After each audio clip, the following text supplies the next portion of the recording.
Assalamualaikum warahmatullahi wabarakatuh. Nama saya Andrea Nurhidayah, NIM 195-176. Di sini saya akan menjelaskan rangkuman materi Al-Quran Hadis dari bab pertama sampai dengan bab terakhir.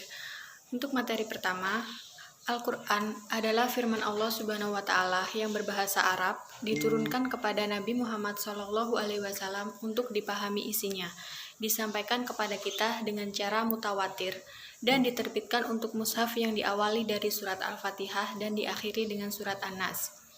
Secara bahasa, kata wahyu berasal dari kata al-wahyu yang berarti tersembunyi dan cepat. Untuk materi kedua, Al-Quran merupakan firman Allah Subhanahu wa Ta'ala yang diturunkan kepada Nabi Muhammad SAW untuk seluruh umat manusia. Al-Quran diturunkan Allah kepada Nabi Muhammad melalui perantara malaikat Jibril. Al-Quran itu diturunkan tidak sekaligus sebagai kitab, melainkan berangsur-angsur. Untuk materi yang ketiga, pengumpulan dalam arti hafazahu atau menghafalnya dalam hati. Juma'ul Al-Quran artinya hufazahu atau para penghafalnya, yaitu orang-orang yang menghafalkannya di dalam hati. Jamu'al Al-Quran atau pengumpulan Al-Quran di masa Nabi ini dinamakan hifzan atau hafalan dan kitabatan atau pembukuan yang pertama. Untuk materi yang keempat, asbabun nuzul adalah hal khusus atau sesuatu yang terjadi serta hubungan dengan turunnya ayat Al-Quran yang berfungsi sebagai penjelas hukum pada saat peristiwa itu terjadi.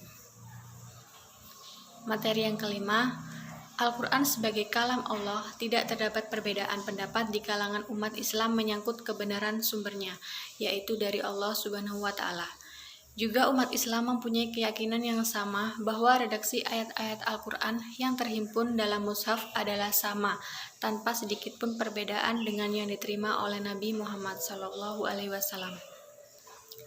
Untuk materi yang keenam, ijaz merupakan kemampuan untuk menundukkan manusia sehingga secara serta-merta menjadikan seorang manusia mempercayai akan kebenaran dari ajaran atau risalah yang dibawa oleh seorang rasul.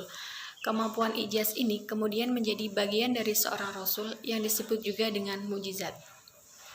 Untuk materi yang ketujuh, perkembangan studi Al-Quran semakin berkembang dengan tujuan untuk menggali isi dan maksud dari Al-Quran sebagai pedoman dan aturan hidup manusia yang sudah berkembang berabad-abad dan terus berkelanjutan sampai sekarang ini.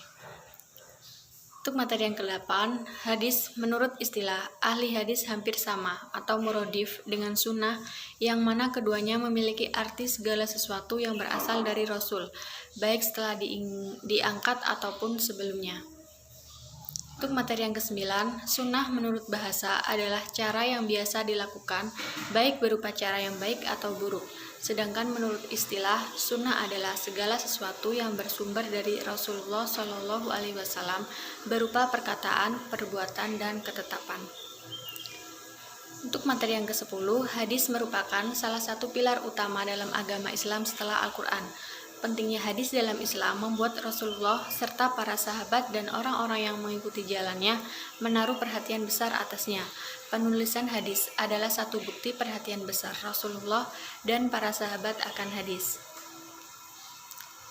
Untuk materi yang ke-11, ditinjau dari segi banyaknya perawi, hadis terbagi menjadi dua, yakni hadis mutawatir dan hadis ahad.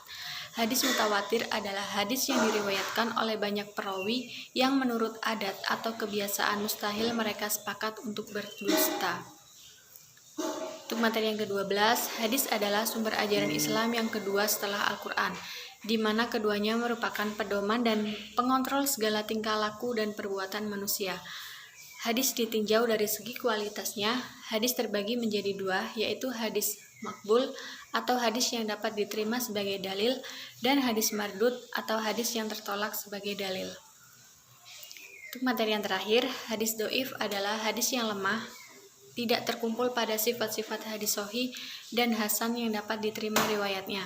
Dengan kata lain, hadis do'if merupakan lawan dari hadis makbul. Adapun hadis yang tergolong ke dalam do'if karena tidak tersambung sanadnya dan do'if karena cacat pada perawinya. Sekian rangkuman materi dari saya, kurang lebihnya mohon maaf. Wassalamualaikum warahmatullahi wabarakatuh.